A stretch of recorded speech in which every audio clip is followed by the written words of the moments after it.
Hey everybody, GhostCritic here with another in my series of reviewing these Ultimate Graphic Novel Collection from Marvel that we're getting out here in the UK. And as you can see from the cover, we've got a Hulk on our hands this week. It's Incredible Hulk, the Silent Screams storyline, which covered from Incredible Hulk Volume 1, issues 372, 377. This is one of those kind of stories that if you haven't read it yet, I don't want to spoil it for you, because quite a lot of kind of momentous things happen really in this series. So I'm going to kind of be a bit vague and be a bit general about the whole review on this. But just right out the box, it's a great read.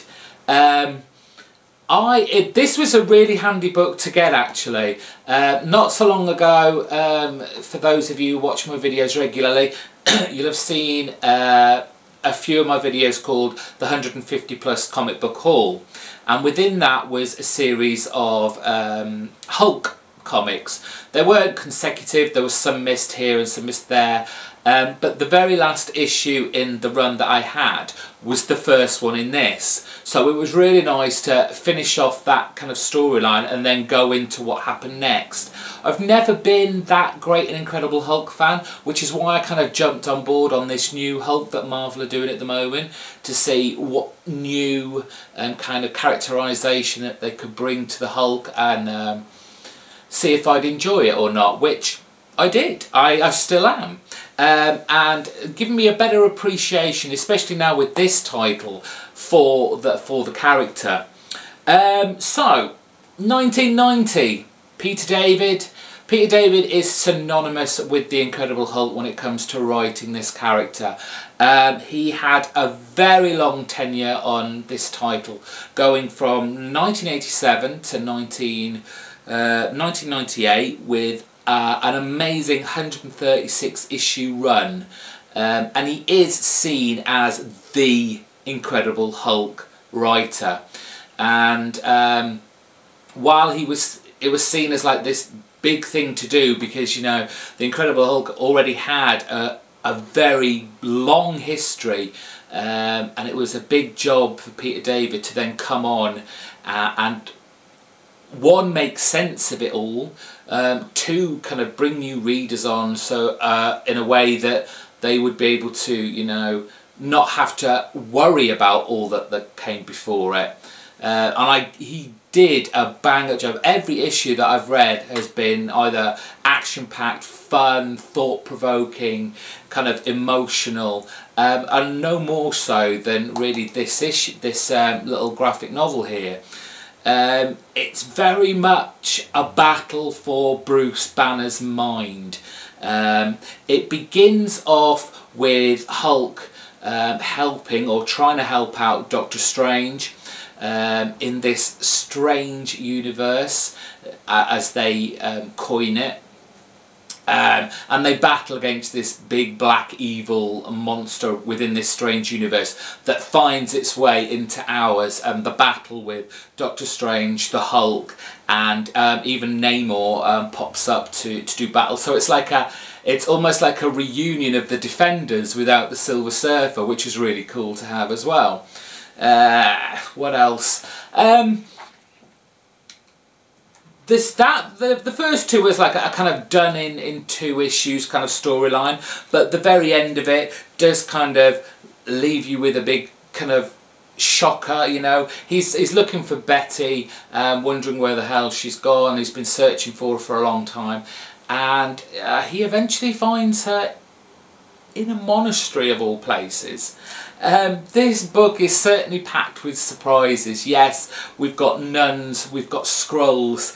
Doc Samson makes an appearance in quite a few issues, but it is very much about Bruce Banner and his fight in trying to control not only the Grey Hulk, which he is at the moment, but also the reappearance of the original, well I say the original because he used to be drawn as a Grey Hulk right at the very beginning, but the one that everyone knows, the Green Hulk, the one that's not too smart up there, pretty much just likes to smash everything.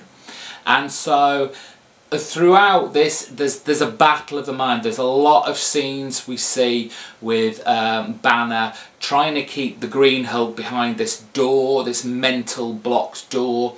The Grey Hulk obviously doesn't want the Green Hulk to come out because he thinks then the Grey Hulk won't exist anymore. And it all culminates in this huge battle in Bruce's mind between the Grey Hulk and the Green Hulk. And obviously while it's going on in his mind, it's also transforming his body and making him go basically crazy.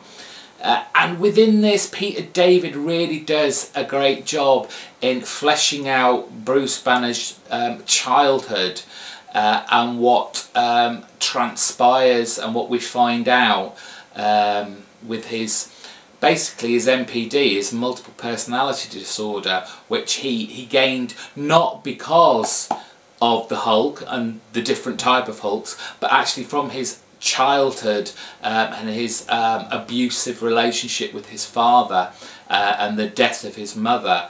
It's so well written that you really just feel for, you don't know which character to root for most, whether it's just poor puny Banner who just wants a normal life with Betty as his wife, or the Grey Hulk, which the Grey Hulk can only generally come out at night, and he's very much smarter than the Green Hulk, much more eloquent.